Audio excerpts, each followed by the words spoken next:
review this game.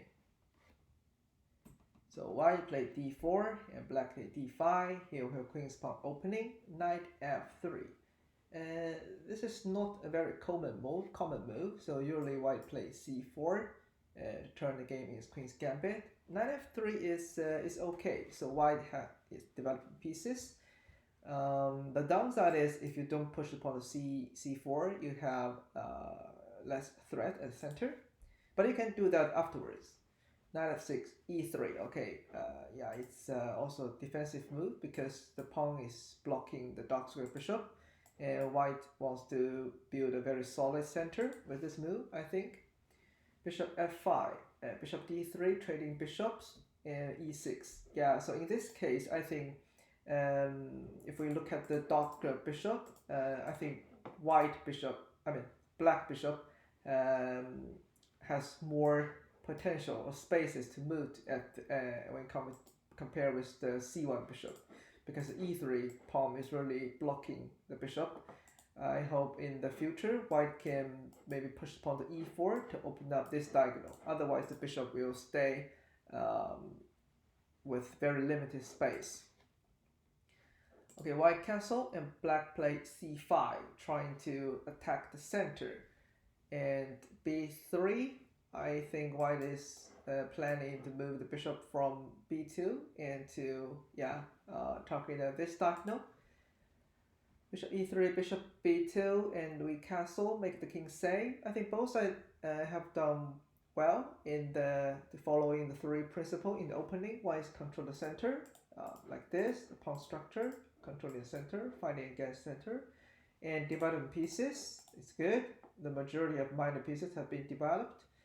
And king safety. So king castle to like g8 or g1. So this is really good. Knight to d2 and knight to c6, a3. So I feel like white is going to push the pawn to d4 at some point. Not right now, but maybe after trading the c5 pawn. So rook c8. Controlling the c file, that's good. So black doesn't rush trading the pawns, but instead move the rook to control the c file first. And when we are ready, controlling the c file, then we open up. So that's a very mature way to position pieces. c4, white starts to like challenge the center. Take the pawn, take this pawn, the queen takes. So can white take the pawn with the knight? Probably not. I think there is some problem at the d file. So for example, if we play e5, because the knight is pinned, the queen is handed. If we play e5, the queen cannot move, or the knight cannot move, so white is losing pieces.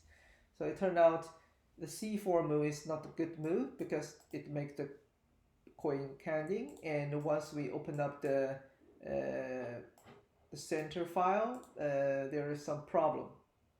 So maybe taking up with the e3 pawn is better than taking up with the knight.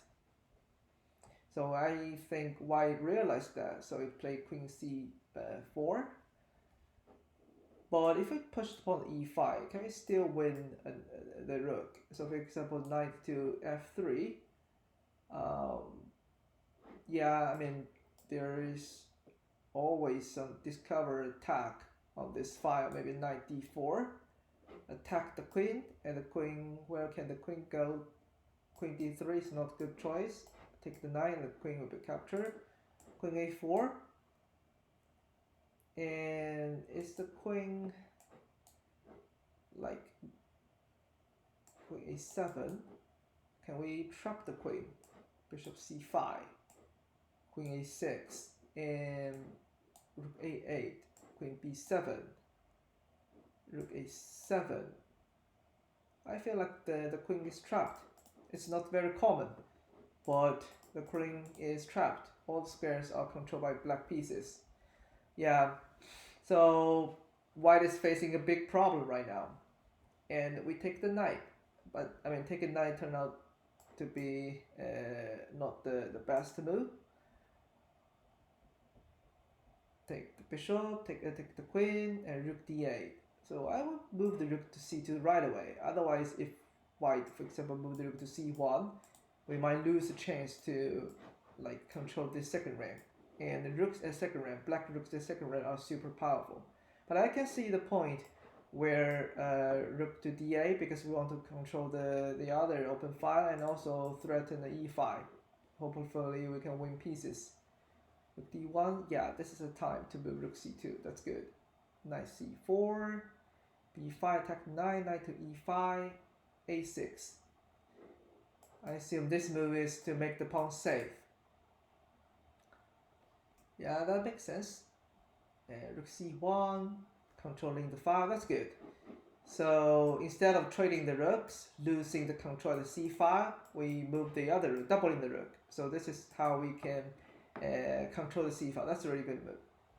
Take, take. So in this game, I think black is slightly better than its opponent because we have a more active rook than the a1 rook. So white has two minor pieces at center, so this is something maybe white is better than black. But even though the e7 bishop is not the center, it aims at the e3 pawn, and the knight can move to d5 in just one move. So I think the black rook being active, which brings black like advantage at this position, a4. That's a good move to move the pawn upward without being targeted by the bishop and trying to open up another file. Maybe the a1 rook is able to like control this file. So let's see, b4. That's a good move. I like this one because we know the purpose of opponent. So we just close the files, avoid trading pieces. That's very good. Knight d5, f3. Knight c3, take, take. That's good. That's very smart. That's a smart way to create the passed pawn. g6, solve the problem at back rank. For bishop b4 to protect the pawn. I think black is better. And the a5.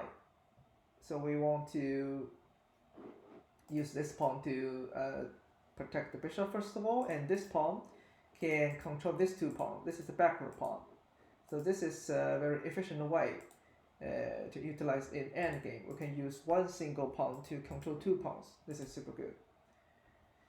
Knight e5, king g7, activate the king, pawn f4, rook b2. We want to capture the pawn. Good. Knight c4.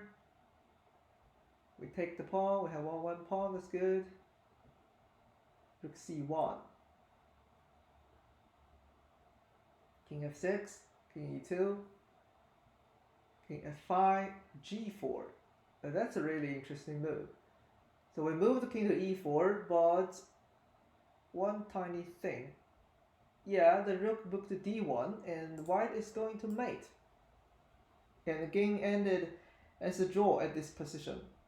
I think maybe one side offer a draw and the other side like accept it. But is that a mate in one?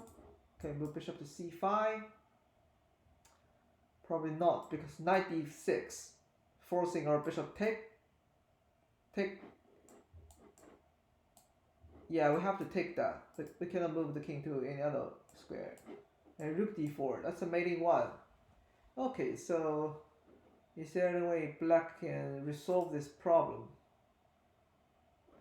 Maybe sacrifice a pawn, e5. The rook cannot go to d4, so maybe take that with a pawn, still threatening a mate. And then we play bishop c5. Knight, take, rook d4, we can take the pawn, but white will have a passed pawn. But we have an even higher passed pawn. Check the king. The king has to go to the c2, taking the rook. Yeah, if d7, we'll take the rook, check, and the rook b8 while winning. Rook to c1. Okay, well, that's an interesting endgame. We can take the pawn. If you play d7, we can threat like a mate after taking the rook. So you have to take our rook, but it's still another way to mate the white king. Okay, so e5 turned out to be the best move, but it's really hard to find, to be honest. So I think it's reasonable to accept the draw. It's a very interesting game. Um, I really like how black maximize the advantage at the queen side in the end game. Very impressive.